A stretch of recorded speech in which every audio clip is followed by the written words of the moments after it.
Video शुरू करने से पहले आप लोगों को बता दूं कि यह वीडियो रिपोर्ट थोड़ा सा लंबा हो सकता है, क्योंकि अब तक का मेरी जिंदगी का अब तक का सबसे बड़ा और धमाकेदार यह रिपोर्ट होने वाला है दोस्तों। इसके साथ ही एक आपको और बात बता दूं, इस वीडियो को जैसे ही आपने देखना शुरू किया होगा, आपसे गुजारिश है इसको लाइक कर लीजिएगा और डाउनलोड कर लीजिएगा। इसको किसी भी तरह से शेयर कीजिए जैसे भी, लेकिन मोबाइल के अंदर डाउनलोड भी जरूर कर लीजिएगा, क्योंकि इसको मोदी सरकार डिलीट करवाएगी जरूर हर हाल में, क्योंकि अब इंटरनेशनल लेवल पर धज्जियां उड़ाने वाला हूं इनकी। दोस्तों, एक भी जुमला, एक भी वर्ड अपने मन से नहीं बोलूंगा। जैसा जैसा रिपोर्ट इंटरनेशनल रिपोर्ट में है वैसा वैसा आपको बताऊंगा। तो कुर्सी की पेटी बांधिए, सुकून से बैठिए, शांति के साथ अब ध्यान से सुनिएगा, एक एक बात पर ध्यान दीजिएगा। आपको भारत की इस वक्त की हालत पता चलेगी, वो भी एक भारतीय की ज़बानी नहीं, इंटरनेशनल रिपोर्ट्स की ज़बानी। दोस्तों, रिपोर्ट लंबी इसलिए और होगी क्योंकि मैं 3 इंटरनेशनल रिपोर्ट आपके सामने रखूंगा। 3, 1, 2, 3 अलग अलग बिल्कुल, और तीनों रिपोर्ट में क्या क्या है वो सब आपको बताने वाला हूं।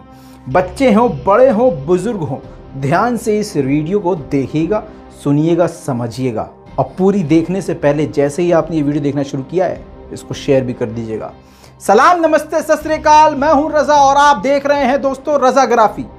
आप जानते हैं कि मोदी सरकार ने, या सीधा सीधा अगर कहूं तो मोदी जी ने देश को पूरी तरह से तबाह कर दिया है। ऐसा सिर्फ मैं नहीं कह रहा हूं, किसान कह रहे हैं, स्टूडेंट कह रहे हैं, जवान कह रहे हैं, हर आदमी कह रहा है, बिजनेसमैन कह रहा है, बेरोजगार लोग कह रहे हैं, सारा का सारा भारत कह रहा है। लेकिन मोदी जी को भगवान कहने वाले एक अलग ही तरह के लोग पाए जाते हैं, जिनको कहा जाता है अंधभक्त। जी हां, झूठे प्रोपेगेंडे, झूठी खबरें, बीजेपी की आतंकी आईटी सेल जिसे टूल किट कहा जाता है, उसका इस्तेमाल करके झूठी खबरें फैलाई जा रही हैं। दोस्तों, पूरे भारत में क्या क्या हो रहा है मुझे बताने की जरूरत नहीं है। अब जो मैं बताने जा रहा हूं उसी रिपोर्ट में स्वीडन ने बता दिया है। स्वीडन की बहुत बड़ी ऑर्गेनाइजेशन जो अभी नहीं बनी है और न इसको नेहरू जी ने बनाया है। सुन लीजिए, भारत में जब कोई बोलता है, मेरे को तो पाकिस्तानी बोल देते हैं, कोई हिंदू मोदी जी के खिलाफ बोलता है और इनकी नीतियों के खिलाफ बोलता है तो उसको कहते हैं कि नेहरू का चाहने वाला है, कांग्रेसी है। तो अब सुन लीजिए कि पूरी दुनिया किस तरह से गू मार रही है भाजपा के मुंह पर। दोस्तों, स्वीडन की संस्था वी डैम, जी हां, उसने अपनी 2021 की रिपोर्ट जारी कर दी है। रिपोर्ट्स में बेसिकली इसका काम यह है कि यह बताती है कि किस किस देश में क्या क्या हो रहा है, किस किस चीज पर जुल्म हो रहा है, किस तरह का जुल्म हो रहा है, और उस देश के अंदर के हालात क्या हैं, और कितनी देश को स्वतंत्रता और वहां के लोगों को आजादी दी गई है, और आजादी का ग्राफ क्या है। दोस्तों, 2014 के बाद से इसका ग्राफ, यानी भारत का ग्राफ, गिर चुका है। इस रिपोर्ट को पेश करते हुए उसकी वेबसाइट भी मैं आपको दिखा देता हूं। यह उसकी वेबसाइट है, आप जाके चेक कर सकते हैं। इसी के साथ ये देखिए, ये है पीडीएफ। इसकी वेबसाइट पे इन्होंने पूरी एक बुकलेट पीडीएफ फॉर्मेट पर पोस्ट करी है, जिस पर आप अगर ध्यान से जाएंगे, जिसको आप पूरा पढ़ेंगे तो पूरी दुनिया के बारे में रिपोर्ट दी गई है। लेकिन भारत का जहां से अंश शुरू होता है, जिस पेज से आप उस पर ध्यान से पढ़ेंगे तो साफ साफ कहा गया है कि भारत की रैंकिंग गिर गई है। इसने टाइटल दिया है डेमोक्रेसी ब्रेकडाउन। इंडिया के लिए टाइटल इस्तेमाल किया है, बहुत बड़ी बात है दोस्तों। डेमोक्रेसी ब्रेकडाउन, यानी समझ सकते हैं आप, दुनिया भी अब यह जानने लगी है। दोस्तों, इस रिपोर्ट में बहुत सारी बातें कही गई हैं, लेकिन आसान जबान में आपको समझाऊंगा। अगर आपको ज्यादा जानकारी चाहिए तो यह पीडीएफ आपको वेबसाइट पर मिल जाएगी, आप जाके उसको पढ़ सकते हैं, लेकिन निचोड़ आपके सामने रख रहा हूं। रिपोर्ट में सबसे पहला पॉइंट यह बताया गया है कि भारत तानाशाही की तरफ बढ़ गया है, यानी अब भारत जो है डेमोक्रेसी से अब ऑटोक्रेसी की तरफ बढ़ गया है। अगले पॉइंट में यह भी लिखा गया है कि तानाशाह सरकार ने इलेक्शन कमीशन को भी अपने हाथ पर लिया है। जो कि यूट्यूबर्स और स्वतंत्र मीडिया ये कहते आ रहे हैं, जिसकी वजह से आप जानते हैं कि फड़फड़ा रहे हैं मोदी जी कि किसी भी तरह से ये भाजपा कैसे भी करके अब यूट्यूबर्स और स्वतंत्र मीडिया पर पाबंदी लगाए, क्योंकि सच ये दिखा रहे हैं। तीसरा इन्होंने सबसे बड़ा पॉइंट रखा है कि सबसे बड़ा जो जुल्म अगर किसी पे हो रहा है तो वो मीडिया के साथ हो रहा है। यानी अगर कोई मीडिया कर्मी बोलता है तो उसको दबा दिया जाता है और जो नेशनल मीडिया है उसको हाथ में ले लिया गया है। दोस्तों फिर से बता रहा हूं, ये गोबर मैं नहीं मार रहा हूं, ये स्वीडन की रिपोर्ट का गोबर है बीजेपी सरकार के मुंह पर। 3 रिपोर्ट आपको बताऊंगा, तीनों इंटरनेशनल रिपोर्ट है। तीनों रिपोर्ट में एक बात सेम है, नाम लेके कहा गया है कि बांग्लादेश से भी बुरी हालत भारत की हो गई है। वाह मोदी जी वाह। लेकिन आपको बता दूं, यह आपको समझ में नहीं आएगा। अगर आप गू खाते हो या पेशाब पीते होंगे तो आपको समझ में नहीं आएगा, क्योंकि बेटा आपको गू और पेशाब खिलाया और पिलाया ही इसीलिए गया है कि आपकी बुद्धि भ्रष्ट हो जाए और आपको नौकरी के नाम पे 2 रुपया पर ट्वीट दिया जाए। जी हां दोस्तों आपको बता दूं रेटिंग क्या होती है। रेटिंग का हिसाब बिल्कुल जोमैटो की तरह है, या कहीं भी आप जो रेटिंग करते हैं 1 से शुरू होकर 5 पर खत्म होती है, लेकिन इसकी रेटिंग 1 से शुरू होकर यानी 0.0 से लेकर 4.0 तक होती है। 2014 से पहले भारत 3.5 पर था, यानी बहुत बेहतरीन स्थिति में था। लेकिन जब से भाजपा आई है तब से अब तक 2020 तक भारत का स्तर गिराते 3.5 से 1.5 पर आ गया है। और दोस्तों आपको बता दूं 1.5 से नीचे होते ही 0.0 का रास्ता साफ खुला हुआ है। आजादी किस तरह से, स्वतंत्रता और डेमोक्रेसी किस तरह से डेमोक्रेसी के इनाम पर खत्म की गई है, रिपोर्ट आपके सामने है। दोस्तों मजे की बात यह है कि इस रिपोर्ट में, जी हां, जो पीडीएफ आपको दिखाई जा रही है यह आपको इंटरनेट पर मिल जाएगी।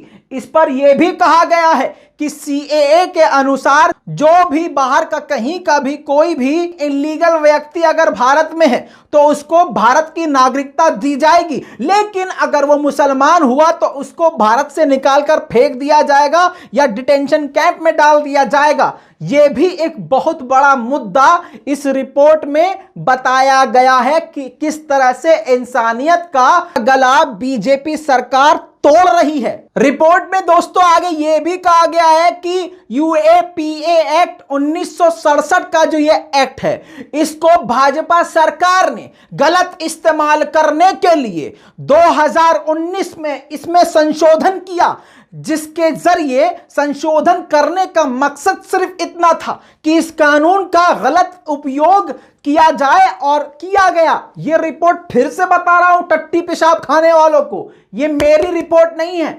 इंटरनेशनल रिपोर्ट है। यह वीडियो रिपोर्ट देखने के बाद जो गू खाने वाले लोग हैं उनको बेचैनी होगी और भाजपा फिर से सोचेगी कि इसीलिए तो हम कह रहे थे यूट्यूब को, सोशल मीडिया को बैन करो भैया, कानून इसीलिए तो अब लग रहा है देर हो गई है, इसीलिए सरकार बौखला रही है और जल्दी जल्दी हर जगह बैन लगाने पर और नए नए कानून बनाने पर बेचैन है, ताकि हम जैसे लोग आपको सही खबर ना दिखा सके, क्योंकि मेन स्ट्रीम मीडिया को तो इन्होंने खरीद लिया है। ऐसी रिपोर्ट का किसी ने अब तक आपसे जिक्र नहीं किया होगा। अभी आपको बताऊंगा यह रिपोर्ट स्वीडन की है और स्वीडन की एनजीओ की है, जिसमें कई देश सहयोग देते हैं और कई सारी एनजीओ का सपोर्ट इसे हासिल है। दोस्तों आपको बता दूं कि इसने कहा है यूएपीए के कानून में संशोधन करके 2019 के बाद से इस कानून का सरकार अपने विरोधियों के खिलाफ, मीडिया कर्मियों के खिलाफ इस्तेमाल कर रही है। यह स्वीडन की रिपोर्ट है और रिपोर्ट का नाम है, आप गूगल भी कर सकते हैं, वी डैम, गूगल कर लीजिएगा। दोस्तों ये तो लेटेस्ट रिपोर्ट बताई है, लेटेस्ट। वीडियो से जुड़े रहिएगा क्योंकि आपको 10 जगह इसके बाद जाने की जरूरत नहीं पड़ जाएगी। आसान जबान में समझ में आ जाएगा कि किस किस देश की सबसे बड़ी बड़ी ऑर्गेनाइजेशन ने मोदी सरकार के लिए क्या कहा है। 10-15 जगह जाने की जरूरत नहीं है। अब सुनिए, इससे ठीक पहले एक और ऑर्गेनाइजेशन है, जी हां, जिसने बहुत बड़ी रिपोर्ट पेश करी, जिसने बहुत बड़ा तमाचा भाजपा के मुंह पे चिपकाया है। जी हां दोस्तों, अमेरिकी संस्था है जिसका नाम है फ्रीडम हाउस। उम्मीद करता हूं वो रिपोर्ट भी आप जान चुके होंगे। ज्यादा वक्त न लेते हुए आपको बता दूं, फ्रीडम हाउस ने भी बताया कि भारत में सरकारी आतंकवाद बढ़ चुका है और आजादी लोगों की छीनती जा रही है। सरकार तानाशाह की तरफ बढ़ती जा रही है। भारत आज से पहले फ्री था, लेकिन अब पार्टली फ्री कर दिया गया है, यानी कुछ लोग फ्री हैं, कुछ लोग नहीं। आप जानते हैं हिंदुत्व के नाम पे, मैं आपको बता दूं, स्वीडन की जो रिपोर्ट थी उसमें भी यह कहा गया है कि भारत सरकार ने हिंदुत्व के नाम पे पूरे देश में आतंक मचाया है। जो सिविल सोसाइटी है उसमें अपने भाजपा के गुंडों को घुसा दिया है, हिंदुत्व के नाम के गुंडों को घुसा दिया है। तो जो सिविल सोसाइटी से थोड़ा बहुत न्याय की भी उम्मीद करता था, वो न्याय भी खत्म कर दिया गया है। इलेक्शन कमीशन को भी अपने हाथ में ले लिया गया है। इसी तरह से ये पार्टली फ्री हो गया है। जो इससे पहले रिपोर्ट आई अब अमेरिका की, उसमें भी कहा गया है कि पूरी तरह से आजादी को खत्म किया जा रहा है और लोकतंत्र पूरी तरह से खत्म होता जा रहा है। दोस्तों, फ्रीडम इन द वर्ल्ड नाम की जो संस्था है, इसने भारत की रैंकिंग को अब और भी घटा दिया है, 67 पर कर दिया गया है। इससे पहले 71 पर थी। आपको कंफ्यूज नहीं होना पड़े, पहले ही बता दूं, इस रिपोर्ट के अंदर, यानी जो पार्टली फ्री वाली जो रिपोर्ट है, उसमें जो रैंक जितनी कम होगी उस देश की हालत उतनी बुरी होगी। पहले देश की हालत 71 पे थी, यानी 71 रैंकिंग थी, तो इतना बुरे हालात नहीं थे। अब जैसे जैसे ये रैंक घट रही है वैसे वैसे समझिए कि भारत की हालत बुरी होती जा रही है। इसमें भी इन्होंने इस बात का जिक्र किया है। पूरी रिपोर्ट आपके पास मौजूद है, इंटरनेट पे ये पूरी पीडीएफ आपको मिल जाएगी, जिसमें कहा गया है कि भारत में गुंडा राज बढ़ता जा रहा है और स्वतंत्रता लोगों की छीनी जा रही है। दोस्तों, इसी के साथ अब तीसरी रिपोर्ट आपके सामने पेश कर रहा हूं। उम्मीद करता हूं कि ये रिपोर्ट तो आपने सुनी ही नहीं होगी। ये जो रिपोर्ट है, ये जो संस्था है, सैटो ह्यूमन फ्रीडम इंडेक्स नाम की अमेरिकन और फ्रेंच संस्था है, यानी फ्रांस और अमेरिका की मिली हुई संस्था है जो साथ में काम करती है। इस रिपोर्ट के मुताबिक भी भारत में आजादी खत्म हो रही है, स्वतंत्रता खत्म हो रही है, मुसलमानों को और पिछड़े लोगों को दबाया जा रहा है। भारत सरकार तानाशाही कर रही है और खासकर मोदी जी पूरे के पूरे तौर से तानाशाही पर उतर आए हैं। इनकी रैंकिंग के मुताबिक भारत पहले 129 नंबर पर था, अब फटाक से गिर के 111 पर आ गया है। दोस्तों, अगर आप रिपोर्ट को ध्यान से देखेंगे तो इसमें बताया गया है, पहले कॉलम में रैंकिंग गिरी है, एरो के जरिए बताया गया है कि रैंकिंग नीचे की तरफ हुई है। उसके बाद इसमें यह भी बताया है कि पर्सनल फ्रीडम भी 6.30 हो गई है। दोस्तों, इसके बाद इकोनॉमिक फ्रीडम भी गिर गई है और गिरकर 6.56 हो गई है। इसके बाद इंसानियत को जो आजादी है, ह्यूमन फ्रीडम, वो भी घट गई है, जो गिरकर 6.43 हो गई है। कंफ्यूज मत होइएगा कि कितने में से कितने गिर गए, ये 10 में से, यानी 10 अंक में से ये गिरे हैं। और आपको बता दूं, पहले भारत और भी अच्छी स्थिति में था, अब ये गिरता जा रहा है। दोस्तों, आखिर में आपको सबसे बड़ी रिपोर्ट जो पिछले 3 महीने पहले ही मैं आपको दे चुका था, सबसे बड़ी ऑर्गेनाइजेशन, एक ऐसी ऑर्गेनाइजेशन जिसका नाम है जेनोसाइड वॉच। ये पूरी दुनिया में उन मुल्क पर नजर रखती है जहां पर किसी भी धर्म या किसी भी जात का जेनोसाइड किया जाता है, जनसंहार किया जाता है, उसकी रिपोर्ट पेश की जाती है। दोस्तों, ये 1999 में संस्था बनी थी। दोस्तों, आपको यह भी बता दूं, ये कोई छोटी मोटी संस्था नहीं है। इस संस्था के साथ 75 से ज्यादा ऑर्गेनाइजेशन दुनिया भर से जुड़े हुए हैं और इस रिपोर्ट की मान्यता पूरी दुनिया में है और इस ऑर्गेनाइजेशन को फंडिंग अमेरिका करता है। तो आपको बता दूं, एक तरह से यह अमेरिका की ऑफिशियल रिपोर्ट है, जिसमें 2021, 20 और 21 की रिपोर्ट में बताया गया है कि भारत में मुसलमान और दलितों का जनसंहार किया जाएगा और इन्होंने भारत को रेड अलर्ट पर रखा है। जी हां, सबसे खतरनाक रिपोर्ट इसी की है, जिसने साफ साफ बताया है कि भारत में सरकारी आतंकवाद शुरू हो गया है।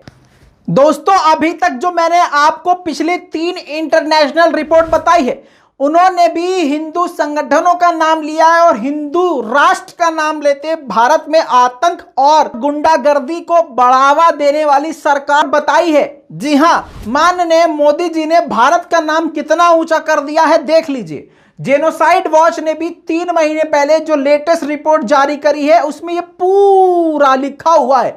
मैं अपने मन से नहीं कह रहा हूं, ना इसमें कुछ गोदी मीडिया की तरह चेंजेस या मसाला डाला है, जो है एग्जैक्ट आपको बता रहा हूं। साफ साफ इन्होंने भी कहा है कि हिंदू संगठन और हिंदू राष्ट्रवाद के नाम पर, हिंदू नेशनलिज्म के नाम पर पूरे देश में आतंक मचाया जा रहा है। खासकर जेनोसाइड वॉच ने, जाहिर सी बात है, नाम से पता चल रहा है, इन्होंने इंडिया को अलर्ट पर डाला है, खतरे के मोड पे डाला है, अलर्ट, और कहा है कि आने वाले वक्त में मुसलमानों का कत्ले-आम किया जाएगा, जिसमें कश्मीर और आसाम के लोगों का सबसे ज्यादा खतरा बताया गया है। रिपोर्ट में जो दिल्ली दंगे हुए हैं उनका भी जिक्र किया गया है और सब पर नजर रखते हुए मुसलमानों को सबसे बड़ा खतरा बताया है और बताया है कि आने वाले वक्त में सरकार के द्वारा ही ये सब काम किया जाएगा। ये जेनोसाइड वॉच में है, मेरे मन की नहीं है, वेबसाइट की आपको मैं चीज दिखा रहा हूं और वेबसाइट ऑफलाइन नहीं है, जाके पढ़ सकते हैं। मगर फिर वही बात है, अगर आप टट्टी पेशाब नहीं खाते पीते हो तो आपको बात समझ में आएगी। दोस्तों, मुबारकबाद देना चाहता हूं, पूरे भारत में राम राज्य आ चुका है, भारत का सर पूरी दुनिया में ऊंचा हो चुका है। माननीय मोदी जी को हाथ जोड़कर नमन करना चाहते हैं कि बहुत बढ़िया काम किया मोदी जी। इसी तरह से आप 18 घंटे काम करते रहिए मोदी जी, कसम खा के कहते हैं, एक दिन आपकी पार्टी पूरी दुनिया को भारत विरोधी, पूरी दुनिया को आतंकवादी घोषित कर देगी और सिर्फ बीजेपी में जो शामिल होगा वो ही देशभक्त और सच्चा, प्यारा और मासूम शरीफ इंसान कहलाएगा। इस रिपोर्ट के बारे में क्या कहना है नीचे कमेंट जरूर कीजिएगा और डिलीट होने से पहले इस वीडियो को शेयर कर लीजिएगा। दोस्तों, साथ में आपसे हाथ जोड़कर एक और बात कहना चाहता हूं, कुछ भी हो सकता है, मोदी सरकार है, कुछ भी कर सकती है, इसीलिए कहता हूं नीचे डिस्क्रिप्शन में हमारे एक दूसरे चैनल का लिंक है, उस चैनल को भी सब्सक्राइब कर लें ताकि वहां भी आपको अपडेट मिलता रहे। जय हिंद।